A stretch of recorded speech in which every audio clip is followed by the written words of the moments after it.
Patrick, he, him in Florida, is asking, is atheism more comforting than theism? Hey, Patrick, is that, you feel like that's a good summary of your question?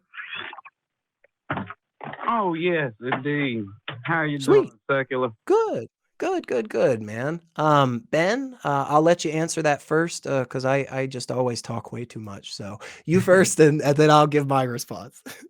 Yeah, so I think this is a mixed bag about how comforting atheism is compared to theism. And for me, it doesn't really matter because whether or not a belief is more comforting, it may be more comforting to believe in a lot of things. Like if I was actively dying from cancer, it might be more comforting to believe that I didn't have cancer, right? But that doesn't mean that it's a true belief. So in that, I don't always need or want to be comfortable. If something is uncomfortable, I'd rather be uncomfortable in the truth than be comfortable in something that's not true. But in that, there are some ways I think that atheism can be more comforting in that there isn't a deity, as far as I know. There's no deity that is telling me that I cannot love who I love, or that I can't be who I authentically am, and I don't have to constantly be shamed of my life and think that there's a God watching me masturbate. And I mean, that's a small example, but Depends there on how are you feel certain about that. things that are more comforting in that I don't have to meet some deity's demands of my life. Yeah. But I don't think comfort to me matters as much as truth does. And I don't know what Rarity thinks about this. Yeah, I would say if I have to make the choice, and somebody says, look, you can only have one or the other, you can have comfort or truth, I would go with truth. I would make that choice. If that were how the world was set up. I don't think it is necessarily. I personally do find comfort in knowledge. I do find comfort in information that I am able to say whether or not it actually, you know, relates to the real world around me. I do find comfort in that. And so for me, knowing that I have actively stopped believing, right? Like I take the claim that, hey, this is definitely not real, on the things that I can show to be incoherent in some way, some type of logical contradiction, these types of things. But also I have found great comfort in putting aside the claims and beliefs in my head that I actually don't have good evidence for. I have found great comfort in that because it means that I have to think about less problems. Like there could always be a dragon that is invisible, that is hovering over my head, that is about to freaking eat me. And that is a terrifying thought. But the thing is, I don't actually have a reason to believe that. And so putting that aside has brought me a lot of comfort. That's not the case for everybody. And especially if you've been raised in a particular belief system, the initial stepping away from that can be incredibly uncomfortable, but it doesn't mean that it's going to be that way forever. And you'll find a lot of people for sure in this community and some other, great atheist or non-religious communities that, they had a big struggle for a while and they were definitely uncomfortable. But now they feel the best they've ever felt in their whole life. So yeah, I don't know if on the whole atheism is more comforting than theism. For me, where I sit right now with things that I do believe and don't believe, I'm incredibly comfortable. So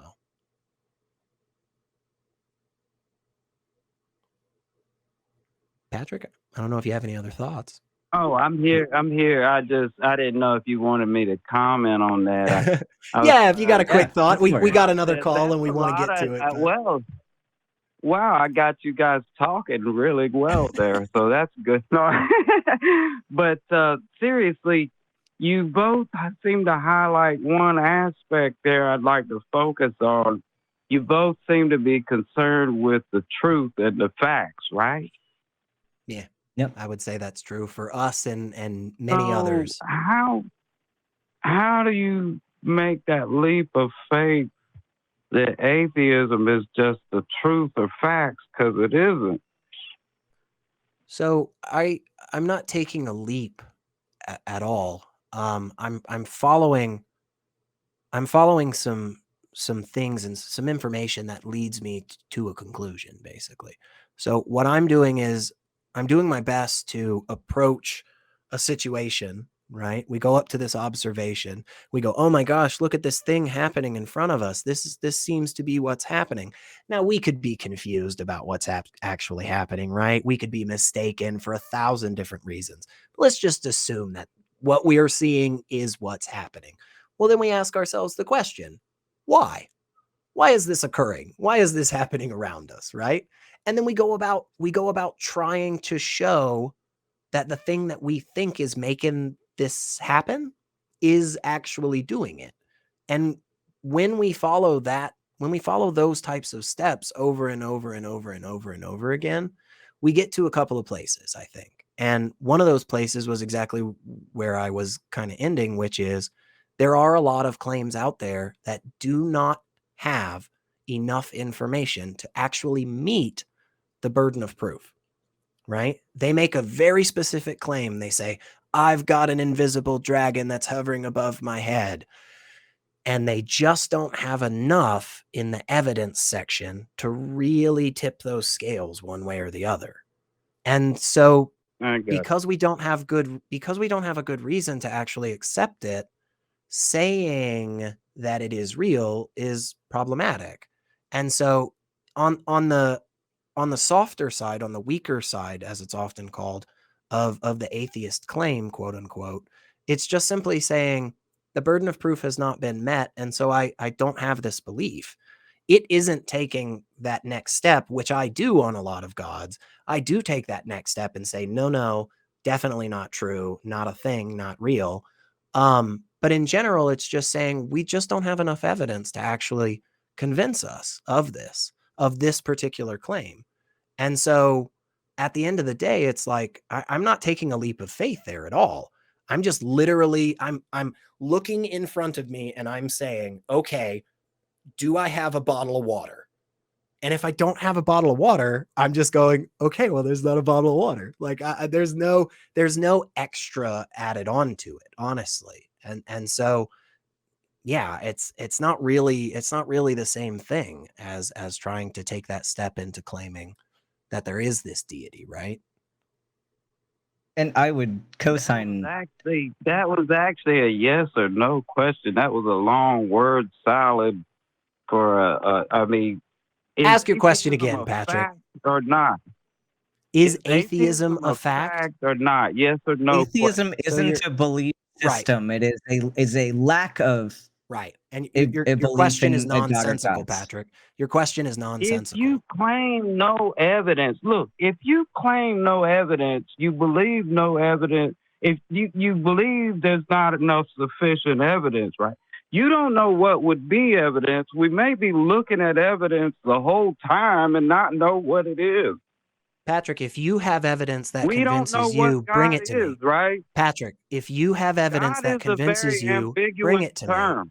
Hang on. We've already talked about ambiguity and why that's a problem with God. I don't know if you were listening to the whole show or not today, but that's okay. I don't necessarily expect that from you. But here's the problem.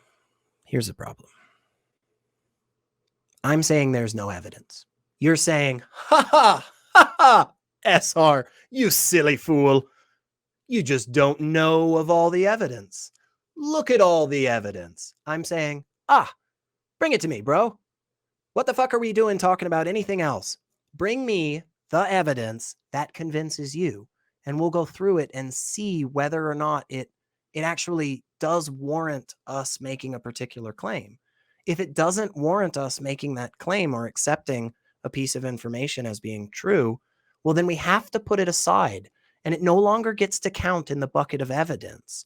So if you're saying, hey, Rarity, I have so much great evidence for you, it's right freaking here. We got just enough time, I promise you. for you to just point out one piece of evidence that you say is like so obviously great that it is just ridiculous that Ben and I have overlooked this. Do you have something that you say, this is really great evidence that proves my God exists? We love that here. I'm an agnostic, but what you're doing is you're claiming no evidence. I'm saying, how do you know what evidence can be of an unknown? I'm saying the evidence that has been presented to me has been found to be incoherent. The evidence that has been presented to me every single time for every claim of a God whatsoever has always proven faulty. Every single piece that has ever been proven. I'm not saying that there can't be evidence. I'm saying every single bit of it right now has been proven incorrect. And if you have something that you say actually is right, well, then just present it to us. That's all that has to be done. It's not, we're not just like trying to just be curmudgeons or anything. We're saying that the stuff that is being presented, like earlier, guy talking about pineal gland and stuff. Ben's over there going, nah, BS. I know about the brain. That's not how that stuff works. So we're saying, bring us some evidence. What do you have, man? Before I unmute you, I've been talking a bunch. Ben, I don't know if you want to say anything real quick. Yeah, I guess like it's a weird thing to say. Well, we don't know. We just don't know what good evidence is, or how can we know what good evidence is? That's kind of like wanting to make a decision on something that's not even relevant. Yeah. Like let's say somebody tells me one day that like, oh well, the apocalypse is coming like at the end of the week, and I don't have any concrete evidence, but how do we know there isn't evidence for this out there somewhere? Should I take that statement and then go build an apocalypse bunker and quit my job and go act like the world is ending? No. So can we say definitively 100% that there's no evidence? No. But am I going to change my life in order to meet the demands of that claim? No, I'm not going to change my life, quit my job, build an apocalypse bunker because there might be evidence out there somewhere that we don't know what it is yet. That's absolutely ridiculous. So I know we said a lot, Patrick, but if you have evidence, okay, that you think Ben and I are denying or rejecting, or we just haven't seen, if you have evidence, definitely give it to us right now. We will stay on to hear that evidence. So, can you hear me now? Mm-hmm. Okay.